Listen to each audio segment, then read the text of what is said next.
have that. Wad it up, make a snowball, and throw it at somebody.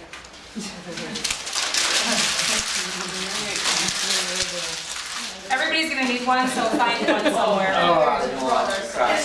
can launch a person, you can make it find it.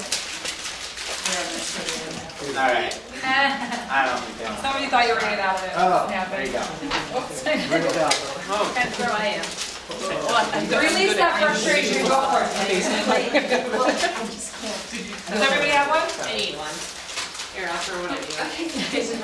Okay, open up the one you have, and we're just gonna go around and read what we got. Okay? Anyone willing to start for us? The one that you've got, not the one that you wrote. Tell us the secrets. How specific to be with written commentary to the question and prompts. Okay, be very specific to the question and prompts. Anybody else? How short the process was and start collecting and saving stuff. Yeah, it's not even a whole school year, right, in the end, so it does get a little bit crunched. That concept, skills, goals, understand the meaning of these terms. Yeah, Yes, you need to understand the meaning of the words The words that are in the prompts. that are in the prompts. If you don't, then you'll write about the wrong thing. Yes, that does happen. Okay, good.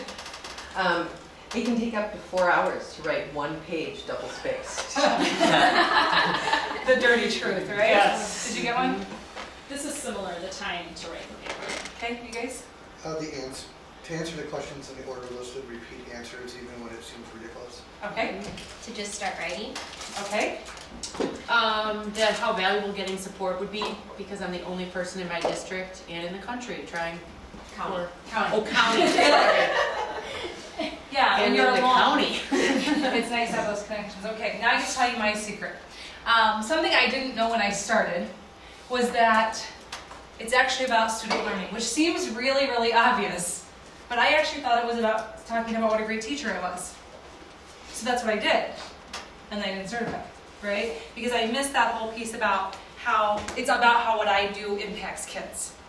And some of that came out, like I said, I didn't do terrible, but I just didn't have my focus on the right area of what I was writing about. So now you know my secret, so don't make that one secret. So I always say it's actually not a secret. It feels like this big mystery of like, how do I certify? They won't tell me enough. They won't show me an example, right? So this is what you actually need to certify. It's not a secret. This is what they want you to do. The National Board Certification process is based on standards. Everyone knows your standards, right? Every single entry, it tells you which standards will be assessed. That's what you're trying to prove in that entry. Clearly written instructions with lots of choice. So, okay, you could argue clearly written instructions, right? We don't know what some of the terms mean and this and that. But the with choice is important. We talked at dinner the first night about how all of us who are here, how many of you read with more than one NBCT since you've been here? And they were really different, right? We are all really different teachers, just like all of you are really different teachers. So there is a lot of choice. There's not a right way, and that's why sometimes it's hard because you feel like you're not getting enough feedback. And scoring guides, everyone know where to find those? The scoring guides are provided in advance by which the standards will be assessed. So every time your goal is to prove accomplished teaching using those standards. So that's the secret. That's not really a secret. They tell you. Just make sure you stay focused on that. Okay, so the goal of every entry in National Board Certification is accomplished teaching. If you don't know this, then get to know it. It's your new best friend. It's in the general instructions. I don't remember the exact page, I'm sorry, but it's the helix of accomplished teaching. If you haven't revisited it, please do. I'm just going to go through it quickly, but to be a National Board Certified teacher, you're trying to prove that you're an accomplished teacher. Look at the title of this thing, Architecture of Accomplished Teaching. This is what they want you doing with every lesson that you teach. So if you're doing this, then you're probably going to meet the standards. So it starts with your students. Remember the secret I didn't know? It starts with your students, and if you look at this arrow, it points right at the middle because your students are the core of the whole entire thing. Who are they? Where are they now? What do they need? And in what order do they need it? Where should I begin? We start with the kids. Not kids in general, the specific children in front of you. This year, that class, whatever kids you're writing about. We set high and worthwhile goals. Again, appropriate for these students. This is why it feels repetitive. So if you talked about ELL students here, you're going to talk about them when you talk about your goals. Because those are appropriate goals for these students at this time in this setting. Okay? Then you implement instruction designed to attain those goals. You evaluate student learning in light of those goals and instruction. You reflect on student learning and the effectiveness of your instruction. And then you set new goals for these students at this time, which is now a new term, right? So that's a really, really big piece of every single entry, is making sure your lessons kind of look like that. And I sometimes revisit this and think about a lesson I did in my classroom, and just this week I did this and I was like, ooh, I missed something, you know? So if you do this, then you're going to accomplish teaching. Okay. So here's how the writing process kind of goes. The standards are the meat. That's what we're talking about today. You start with your instructions. That's how you know what to write. But this is where you get to points. You get points from proving that architecture of accomplished teaching and your standards. And then at the end, the scoring guide is how that's assessed, which matches up very directly with your standards, you'll notice. So that's just my little analogy for people who like analogies. Okay, Cliff Notes. Raise your hand, true confessions, who used them in high school? Some of you didn't? Oh my goodness. Anyway, okay, so this is just a recommendation that I have, and it's something we've done in Kenosha for the last 5 years or so. It's just a way to take those standards, which are kind of long. You guys get them printed out now in a book, right? So you can write all over it, which is lovely. We used to always print them. So, but what we've done is take those and condense them down to something a little more manageable. Because when you are writing, you guys know the amount of paper you have in front of you. You've got the instructions, you've got the scoring guide, you've got your kids' work, you've got all this stuff. Now throw that standards book in there. Right? That's one more big fat book, and how are you going to reference all of that and not miss something, is how a lot of people feel. So some people find it helpful to make cliff notes of their standards. So I'm just going to show you an example of this. So this is one standard from early and middle childhood literacy, but I chose the assessment standard because everyone has an assessment standard regardless of your area of certification. So this is the language from the actual standard. Assessment, the process of discerning the breadth and depth of students' literacy skills and knowledge is an ongoing element of the accomplished reading language arts teacher's routine and serves a variety. I'm not going to read the whole thing. You get the idea. If I'm in the middle of writing a paper, I can't go to this and not feel totally overwhelmed again. I'm going to have to read this several times to get the meat of it, right? So here's some of the key phrases. This makes it a lot more friendly to me. I just put them in bold.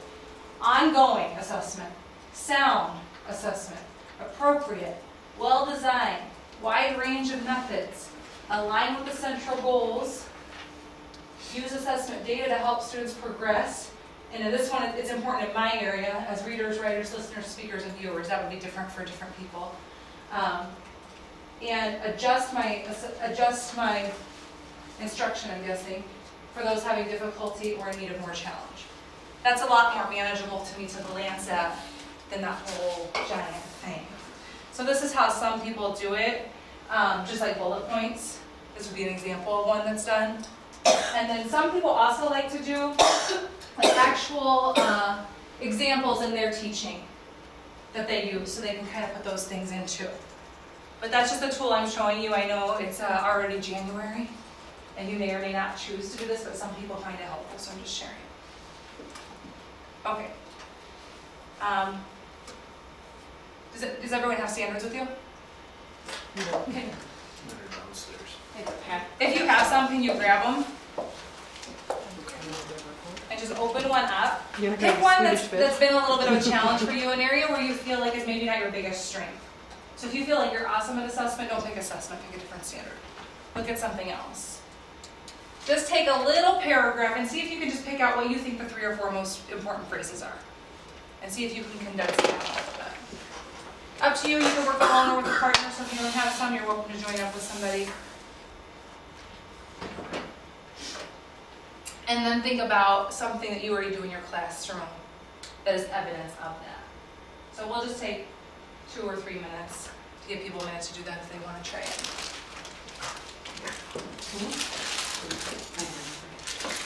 I got them moved to work this morning. Is anybody going to do it?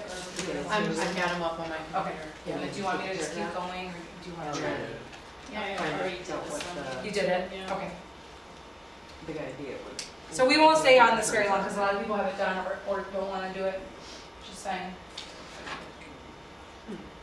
So when you're actually doing that, do you do, because the standards, at least mine, seem to be much longer than that paragraph. That was only an excerpt from the standard, Okay, yeah. so like there's 2 pages of stuff Yeah. that you go through and pull. Yeah, Okay. exactly.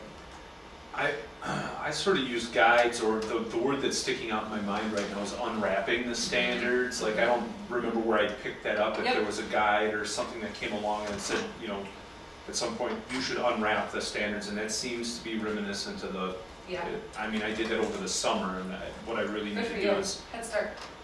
look at the portfolio entries through that lens again. Exactly. So I need to go back and look at that, because I Yeah. think I feel like I did that, but But as you're writing, keep that present and right there with you. And that's what I did too. How I looked at it was, I know what I do in my classroom, but I'm so far away from college that I don't necessarily know the terminology anymore. Right. So I highlighted the words that told me the terminology for the things that I do, so that I can use that in the entries.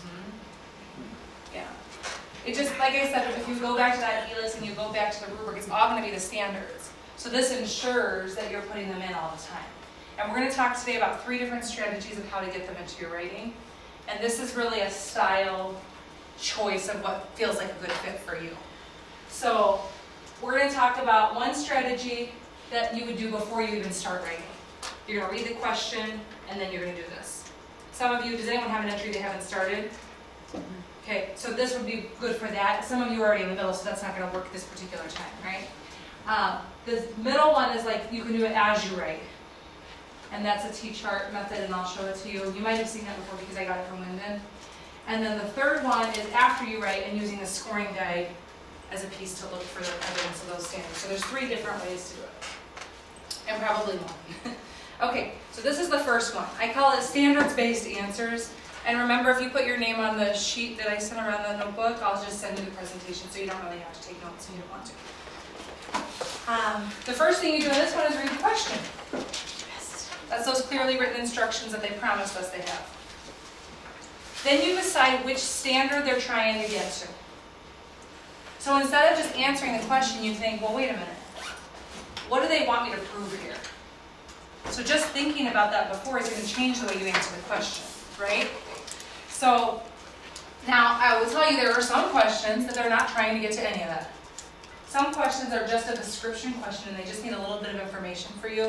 And I tell people when I read them, so if you heard me, you already heard this, but you don't get points for description. So don't waste your words. That's just to give the person a picture of what's happening in your teaching world. But there's not going to be any evidence in that. It's like, I teach 31 3rd and 4th graders. There's no evidence of accomplished teaching, that's just the assignment I have. I don't need to say 31 3rd and 4th graders, this many 3rd graders, this many 4th graders, this many boys, this many girls, this many tall kids, this many short kids. It doesn't matter. They just want to know how many kids are there, what's going on, right? So you're going to pick which standard you think it refers to. And then you're going to answer the question using some of the key phrases from your Cliff Notes, or maybe just a highlighted copy of the standards, right? So instead of just answering out of your head, you're going to start with the standard before you answer. So here's an example. Here's a question. Everything in my presentation is from the literacy one, but it's all assessment, so I think it'll relate to everyone. So this comes from the planning and instruction piece of the literacy entry 2. It says, what assessments did you use to gain insight into student ability in planning and instruction? That's the question from the directions, right? Well, I think that's trying to get an assessment, right? I think that's the standard they're looking for here. So I used a wide range, there's my key phrase, right?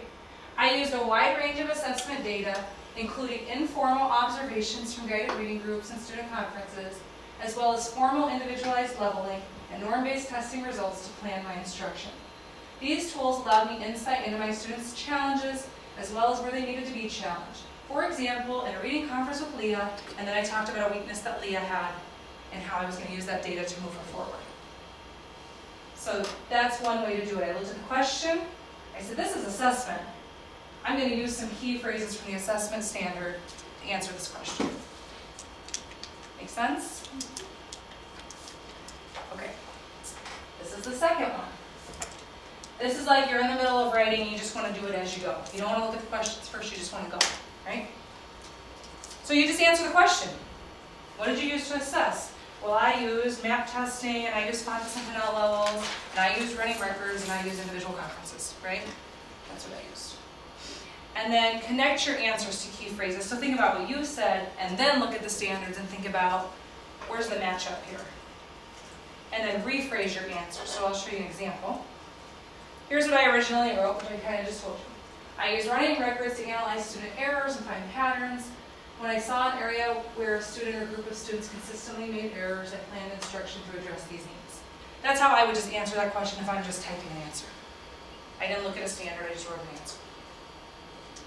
But then, I went back to the standard and I tried to connect what I was saying with the language from the standard. And the standard said, use assessment data to help students progress as readers, writers, listeners, speakers, and viewers, which I think I did because I said I'm talking about how I'm going to move them forward. And then it said, adjust to assist children having difficulty and need a more challenge.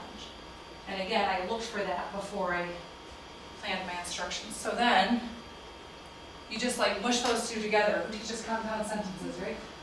Because I use data to help students progress as readers, I analyzed running records for consistent errors so that I could adjust my instruction to assist those students having difficulty, as well as those in need of more challenge.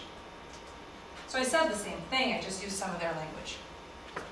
And that's okay to use like their Yep. exact phrases, Yep. and they're not gonna say, oh, she's plagiarizing. Nope. Because you're an accomplished teacher, you use that language all the time, don't you? Absolutely. So that's the second method. This is the third one, which for me feels like procrastination, but some people like it. You just write. Just write the whole thing and be done. And then you grab the rubric and the evaluation of evidence guide. Again, everyone know where to find those? They're in that scoring guide that's, if you go to your area on the website. Okay, so here's the rubric for assessment for literacy. And here's all it says on the level 4 rubric about assessment. The effective use of varied assessment tools. So I gotta make sure I hit that hard. I can't use like 2 assessments or I'm not gonna score well on assessment. They want varied methods. That's on the rubric, so I know they're gonna be looking for that. And the evaluation of evidence guide, this is actually, to my understanding, I have not scored, so I don't know for sure, but it's my understanding that this is how they take notes on your entry as they're scoring it.